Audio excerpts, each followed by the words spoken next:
Student class 10th का 2020 का हिंदी का पेपर है ये। आप इसमें अनुक्रमांक अपना भरेंगे, बोर्ड में जिस तरह से आएगा, ठीक है। यहाँ पे नाम अपना, ठीक है। और ये 3 घंटे 15 मिनट का पेपर रहेगा। 15 मिनट आपको एक्स्ट्रा पढ़ने के लिए दिया जाएगा और पूर्णांक 70 नंबर का, ठीक है। अब इसमें से क्वेश्चन नंबर फर्स्ट है, ठीक है। इसमें क ख ग घ अंग, ठीक है, वहाँ तक दिया है क्वेश्चन। तो अब पहला दिया है क, निम्नलिखित कथनों में से कोई एक कथन सही है, उसे पहचान कर लिखिए, ठीक है। इसमें से कोई एक सही है, उसको पहचान करके आप इसका आंसर लिखेंगे उत्तर पुस्तिका में। फिर नेक्स्ट क्वेश्चन है आपका ख,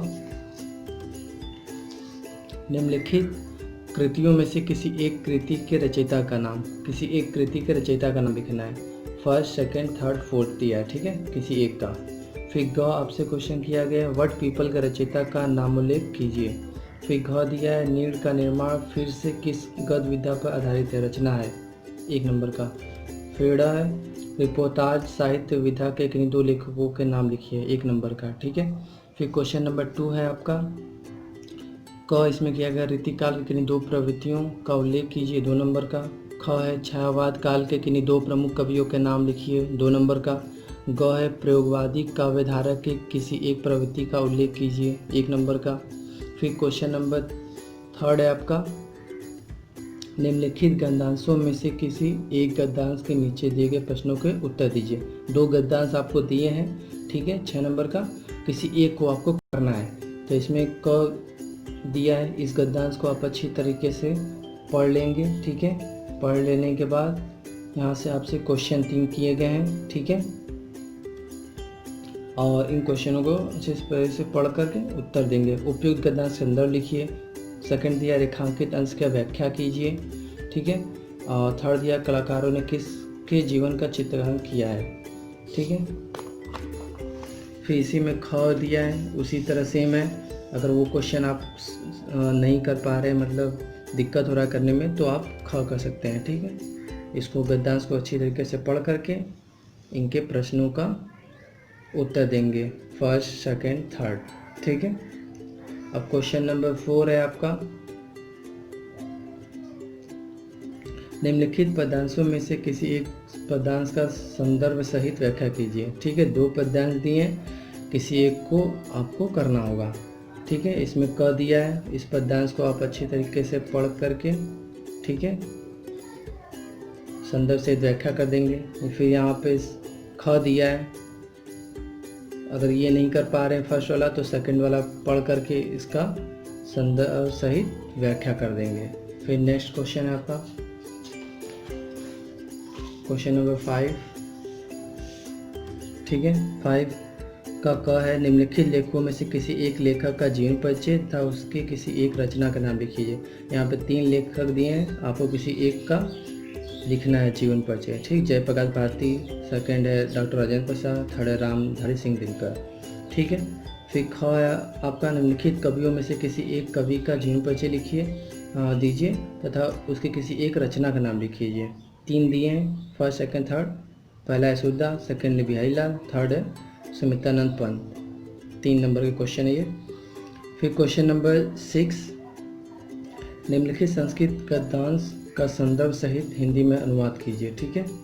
यहाँ पे आपको संदर्भ सहित क्या करना है, अनुवाद करना है, ठीक है।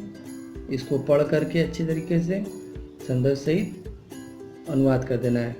या तो ये आप कर लेंगे, अगर ये आपको नहीं समझ में आ रहा है तो आप इस श्लोक को इसका अनुवाद कर सकते हैं, अथवा दिया है आपका, ठीक है। फिर क्वेश्चन नंबर 7 का क है अपनी पाठ्य पुस्तक से कंठस्थ किया हुआ कोई एक श्लोक लिखिए जो इस प्रश्न पत्र में ना आया हो, ठीक है। आपको एक श्लोक लिखना है जो कि इस प्रश्न पत्र में ना आया हो, ठीक है, 2 नंबर का ये। फिर ख है, आपसे क्वेश्चन किया है निम्नलिखित प्रश्नों में से किन्हीं 2 प्रश्नों के संस्कृत में उत्तर दीजिए। यहाँ पे 4 प्रश्न हैं, इनमें से किसी 2 का आपको आंसर अपनी पुस्तिका में लिखना है, ये 2 नंबर का है। फिर क्वेश्चन नंबर 8 है आपका करुण अथवा हास्य रस की परिभाषा उदाहरण सहित लिखिए, ठीक है। या तो आप करुण का लिखेंगे या हास्य रस का परिभाषा उदाहरण सहित, ठीक है, 2 नंबर का। ख उपमा अथवा रूपक अलंकार की परिभाषा उदाहरण से लिखिए। ठीक है, 2 नंबर का। ग है रोला अथवा सोठा छंद की परिभाषा था उसका उदाहरण लिखिए। फिर क्वेश्चन नंबर 9 का क निम्नलिखित उपसर्गों में से किन्हीं तीन के मेल से एक एक शब्द बनाइए। ठीक है, इसमें से आपको किन्हीं के तीन आपको लेना है, इसमें से आपको करना होगा। ठीक है, एक एक शब्द बनाने हैं। ये 3 नंबर का है। फिर ख है आपका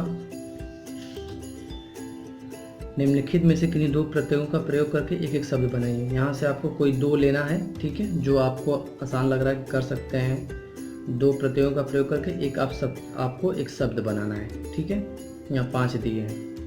फिर ग है आपका निम्नलिखित में से किन्हीं 2 के समास विग्रह कीजिए। 4 दिए हैं आपके, इनमें से कोई भी 2 जो आपको आसान लग रहे हैं उसको आप कर सकते हैं। फिर घ दिया है निम्नलिखित किन्हीं 2 शब्दों के तत्सम रूप लिखना है। ठीक है, 4 दिए हैं, जो आपको एकदम सरल लगे उसको आप कर सकते हैं। फिर ड़ दिया है निम्नलिखित में से किन्हीं 2 शब्दों के 2 पर्यायवाची शब्द लिखिए। ठीक है, 5 दिए हैं आपके, आप इनमें से कोई भी 2 के 2 पर्यायवाची लिख देंगे। ठीक है। फिर क्वेश्चन नंबर 10 आपका क निम्नलिखित में से किन्हीं 2 में संधि कीजिए तथा संधि का नाम लिखिए। ठीक है, इनमें से कोई 2 आपको लेना है। ठीक है, और उसका संधि करना है और संधि का नाम बताना होगा, जिसका चाहे फर्स्ट सेकंड आप कर सकते हैं, चाहे थर्ड फोर्थ। ठीक है। ख दिया है निम्नलिखित शब्दों के रूप तृतीया विभक्ति बहुवचनों में लिखिए। ठीक है, फर्स्ट फल अथवा मती का, सेकंड मधु अथवा नदी का। 2 नंबर का। ग है आपका निम्नलिखित में से किसी एक के धातु लकार पुरुष तथा वचन का उल्लेख कीजिए। किसी भी एक का, फर्स्ट सेकंड थर्ड फोर्थ दिया है, किसी भी एक का ले सकते हैं। फिर घ दिया है आपका निम्नलिखित में से किन्हीं 2 वाक्यों का संस्कृत में अनुवाद कीजिए। 4 दिए हैं आपके, इनमें से किसी 2 का संस्कृत में अनुवाद करना है आपको। 2 नंबर का क्वेश्चन। फिर नेक्स्ट क्वेश्चन नंबर 11 निम्नलिखित विषयों में से किसी एक विषय पर निबंध लिखिए। 6 नंबर का क्वेश्चन दिया। फर्स्ट है आपका जल संरक्षण की अवस्था, सेकंड है मेरा प्रिय कवि, थर्ड है यातायात ट्रैफिक नियमों का पालन, चौथा है छात्र जीवन में अनुशासन का मत, 5वां है बेरोजगारी की समस्या। किसी एक पर लिखना है। ठीक है। फिर क्वेश्चन नंबर 12 जो है आपका अपनी पठित खंड काव्य के आधार पर निम्नलिखित प्रश्नों में से किसी एक प्रश्न का उत्तर दीजिए। ठीक है, तो यहाँ पे आपका क दिया है खंड काव्य, ठीक, ख दिया है, इसको आप पढ़ लेंगे। ठीक है, और फिर इसके बाद ग दिया गया है। ठीक है, ग में 2 भाग है। घ दिया है, इसमें 2 क्वेश्चन किया गया है। फिर ड़ दिया गया, इसमें 2 क्वेश्चन किया गया है। फिर च दिया है खंड का, इसमें 2 क्वेश्चन है। फिर छ दिया है, इसमें 2 क्वेश्चन है। ठीक है, तुमुल खंड का भी जो है ये आपका बनारस में आ जाएगा। ठीक है, अब इसको कर सकते हैं। फिर इसके बाद आपका ज दिया गया, इसमें 2 क्वेश्चन है। और फिर झ, जो भी खंड काव्य आपके स्कूल में पढ़ाया गया आप उस किसी एक को लेकर उसके क्वेश्चन और आंसर को अपने उत्तर पुस्तिका में लिख सकते हैं।